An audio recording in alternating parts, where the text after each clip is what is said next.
Before he was known as El Mencho, he was Nemesio Rubén Oseguera Cervantes, born in 1966 in a poor rural community in Michoacán, Mexico. Forget the glamorous narco lifestyle you see in shows. His world was one of hardship. Growing up in a family of avocado farmers with 5 brothers, opportunities were scarce. The rugged mountain landscape offered few paths to prosperity. He dropped out of primary school to work in the fields and, by 14, was guarding marijuana plantations, a common way to make a living in his region. In the 1980s, he sought a better life in California, using aliases to stay under the radar. But trouble found him. He was arrested at 19 for stolen property and carrying a gun. Then, in 1992, he and his brother walked into a heroin deal that turned out to be a police sting. But El Mencho noticed something was off. The cash was too perfect.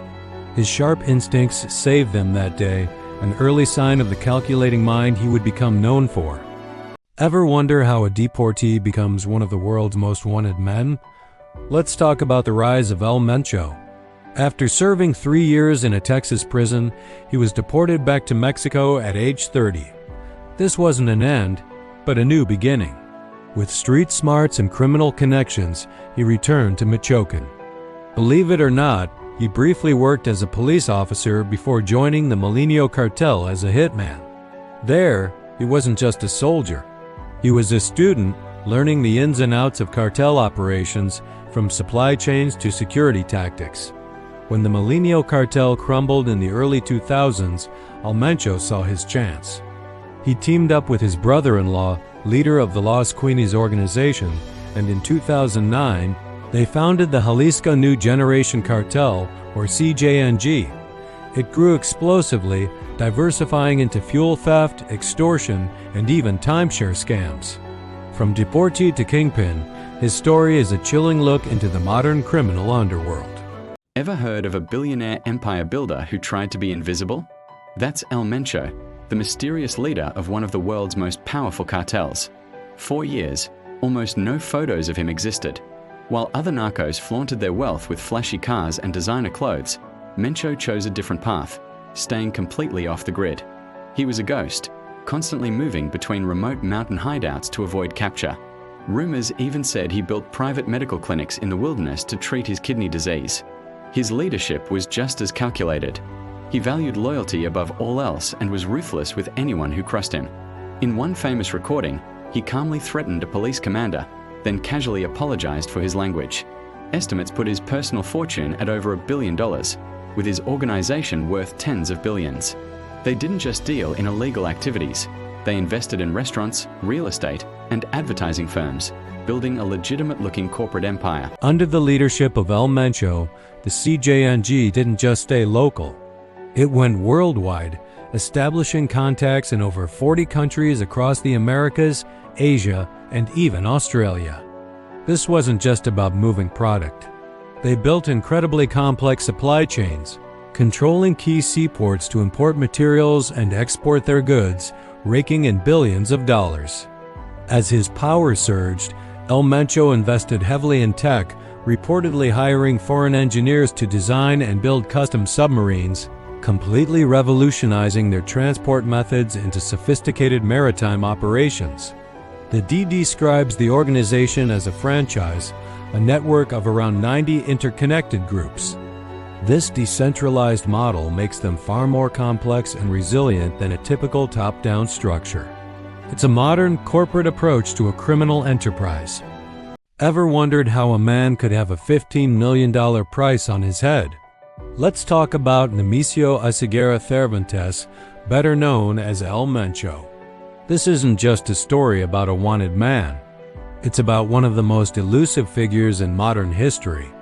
The United States government offered this staggering reward for any information that could lead to his capture. What's truly fascinating is his background. He wasn't always on this side of the law.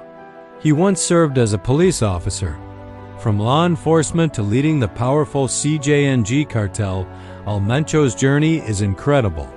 For years, despite being one of the most wanted fugitives in the world, he managed to stay completely off the grid.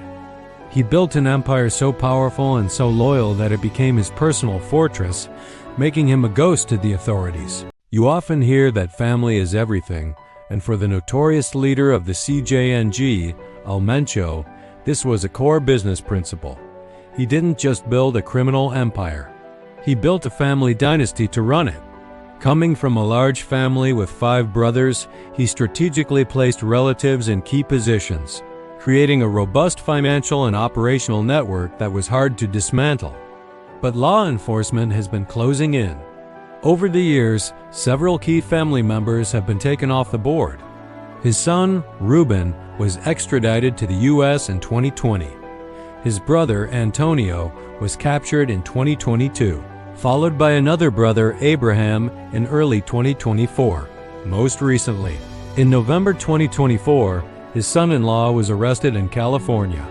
Despite these major arrests, the CJNG's operations continue. This shows just how resilient the family-based structure Mencho created really is, with new members stepping up to fill the void. Ever wondered how one man could completely reshape Mexico's criminal underworld? Let's talk about Mencho. His rise to power wasn't just luck, it was perfectly timed. As the legendary Sinaloa cartel began to fracture, especially after El Chapo's capture, a massive power vacuum opened up. Mencho and his organization, the CJNG, didn't just step in, they stormed in. Unlike the old-school traffickers who sometimes preferred negotiation, CJNG's strategy was all about rapid, aggressive expansion and showing off their military-style power. They quickly became known for their brutal, militarized tactics, fundamentally changing how cartels operate. Their influence grew so vast that the U.S. government even designated the CJNG as a terrorist organization. They weren't just moving drugs anymore. They diversified into a whole range of criminal enterprises. This smart, albeit terrifying, business move made them less reliant on a single income source and far more powerful. What if the most wanted man in Mexico was finally taken down? On February 22, 2026, that's exactly what happened. In the small town of Tapalpa, Jalisco, a massive military operation zeroed in on Nemesio Oseguera Cervantes, better known as Mencho. The 59-year-old leader of the Jalisco cartel was seriously wounded in the firefight. He was captured, but died from his injuries while being flown to Mexico City. For the first time since its creation, the powerful cartel was left without its undisputed king. This created a massive power vacuum. Experts don't think the cartel will just disappear. Instead, they predict a new wave of violence as factions fight for control. The criminal landscape in Mexico is about to get even more complicated and dangerous. The king is dead, but the war for his throne is just beginning. Thanks for watching, and don't forget to subscribe for more deep dives.